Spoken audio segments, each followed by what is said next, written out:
હર હર મહાદેવ. સ્વાગત આપ સૌનું એક નવા વિડીયોની અંદર. કેમ છો? મજામાં? આઈ હોપ તમે બધા ફિટ એન્ડ ફાઇન હશો. તો ઉનાળાનો સમય ચાલી ગયો છે અને ગરમીનું તાપમાન પણ ખૂબ જ ઝડપથી વધી રહ્યું છે. તો ઠંડકનો અહેસાસ કરાવવું હોય તો તમારે આ લોકેશન ચૂઝ કરવું પડશે. સરસ મજાનું લોકેશન છે જે વડોદરાથી બિલકુલ 50 કિલોમીટરનું તમે અંતર કાપો એટલે અહીંયા સુધી પહોંચી શકો છો. લોકેશનનું નામ છે ગલકેશ્વર મહાદેવ મંદિર. તો તમે ગૂગલ મેપ ઉપર સર્ચ કરશો તો તમારા ત્યાંથી કેટલું અંતર થાય તે પણ બતાવી દેશે. વિડીયોની અંદર અંત સુધી બન્યા રહેજો. તો ચાલો સ્નાન કરવા માટે.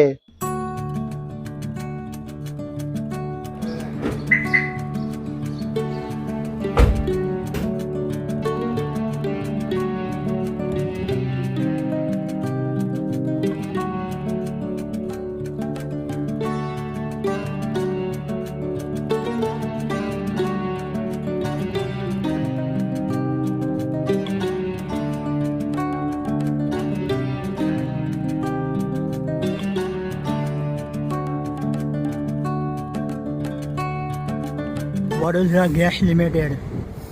તો ચાલો અહીંયાથી આપણે ગેસ ભરાઈને આગળની સાઈડ ઉપર વધીશું. તો આ પણ બજાજનું બાઇક છે સીએનજી પ્લસ પેટ્રોલ. પર કેજીનો ભાવ 82.95 ચાલી રહ્યો છે.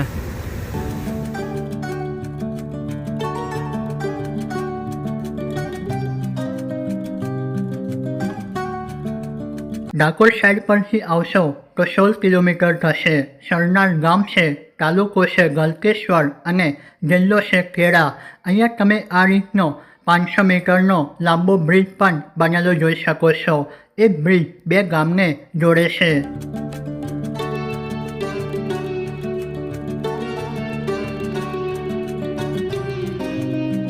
ગ્રામ પંચાયત દ્વારા અહીંયા જબરજસ્ત આયોજન કરેલું છે. પાર્કિંગની સુવિધા આપણને જોવા મળે છે. ટુ વ્હીલરના 10 રૂપિયા અને ફોર વ્હીલર તમારી પાસે હશે તો 50 રૂપિયા તમારી પાસેથી વસૂલ કરવામાં આવશે અને હેવી વ્હીકલ હશે તો તેના 100 રૂપિયા છે.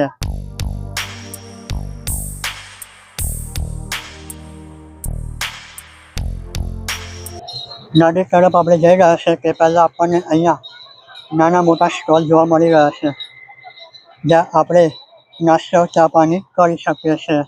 અહીંયા તમને પ્યોર ભોજન પણ મળી જશે જે ચૂલા ઉપર બનાવેલું હશે. દાળ ભાત શાક રોટલી. થાળીનું શું છે? સિક્કી. તો આ રીતનું માર્કેટ છે ને અહીંયાથી રસ્તો પણ તમને બનેલો જોવા મળશે જે નદી તરફ જશે. અહીંયા આપણને રામાપીરનું મંદિર પણ જોવા મળે છે.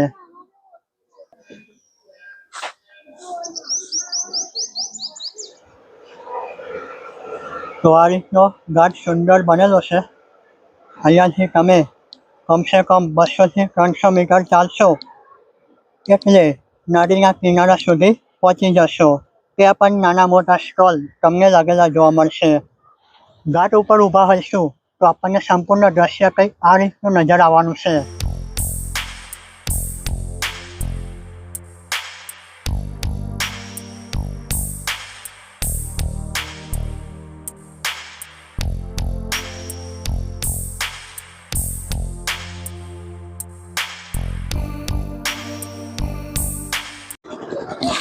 જો તમે ચેન્જિંગ માટે કપડાં પણ ના લાવ્યા હોય તે પણ તમને અહીંયાથી મળી જશે.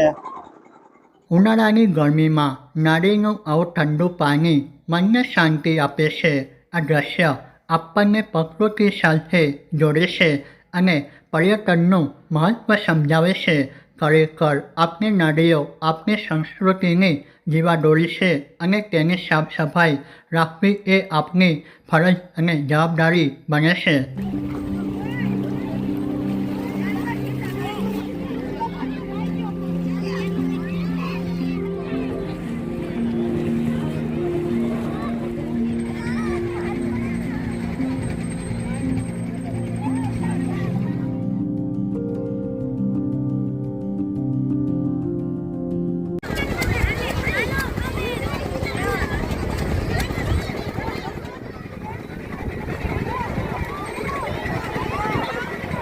તો અત્યારે વાગ્યા છે 11 અને આપણને આ રીતની પબ્લિક જોવા મળી રહી છે.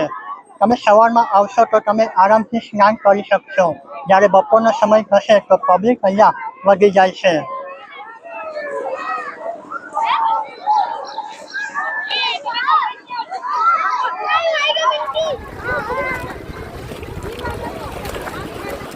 નદી એ માત્ર પાણીનો સ્ત્રોત નથી, પણ તે જીવનની ગતિનું પ્રતીક છે.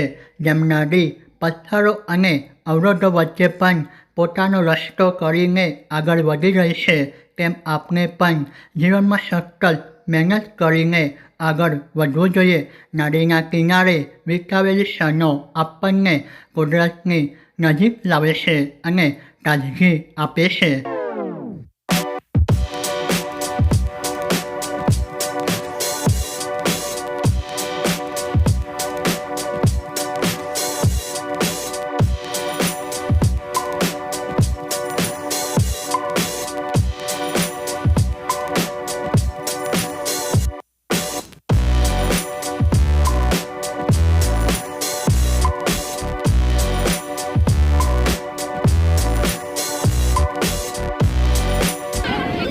તો અહીંયા આવીને તમે ફોટો પણ શૂટ કરાવી શકો છો માત્ર 20 રૂપીસની અંદર. મકાઈના 20 રૂપિયા બાફેલી.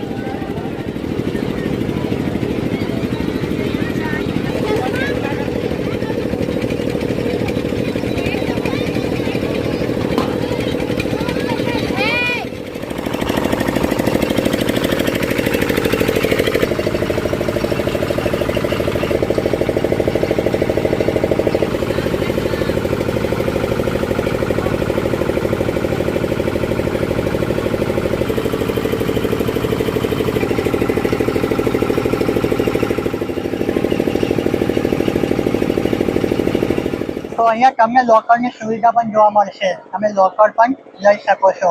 તમારો કિંમતી સામાન સચવાઈ જશે. કાકા લોકરના કેટલા છે? હે 100 રૂપિયા.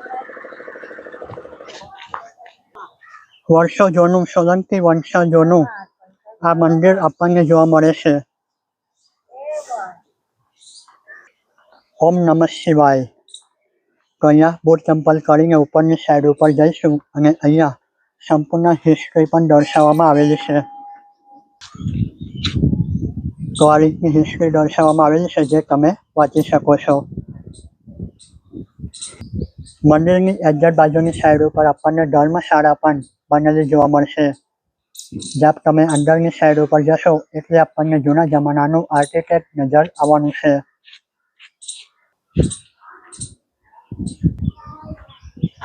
મહેતા કરશનદાસ નથુભાઈ ધર્મશાળા 1913ની અંદર આ ધર્મશાળાનું નિર્માણ કાર્ય થયું હતું, જે લગભગ હવે તમે કહી શકો છો કેટલી જૂની છે. તો તમે અહીંયા જોઈ શકો છો, અહીંયા આ રીતની રૂમો પણ બનેલી છે અને વચ્ચેની સાઈડ ઉપર પ્રાંગણ છે અને પ્રાંગણની અંદર તુલસી માતાનો પ્યારો પણ બનેલો છે.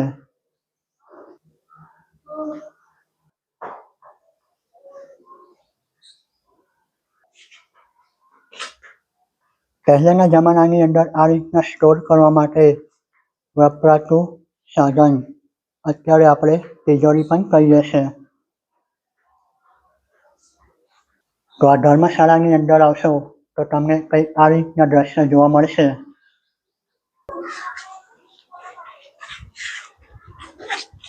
તો ચાલો મંદિરના ગર્ભગૃહની અંદર જઈશું અને મહાદેવજીના દર્શન લઈશું. આ મંદિરની ખાસ વાત એ છે કે તેની કોતરણી અને કલા આજે પણ પ્રવાસીઓને મંત્રમુગ્ધ કરી દે છે. આ ખૂણાવાળા આ મંદિરની દિવાલો પર આપણને દેવી દેવતાઓના પણ દર્શન થશે.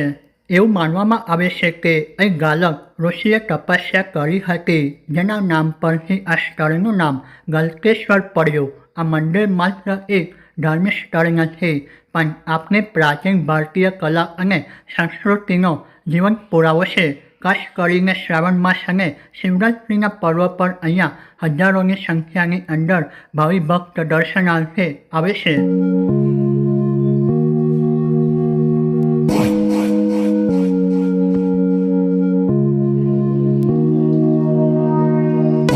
तत्पुरुषाय महे महा महादेवाय धीमहि મોહનથાળનો પ્રસાદ.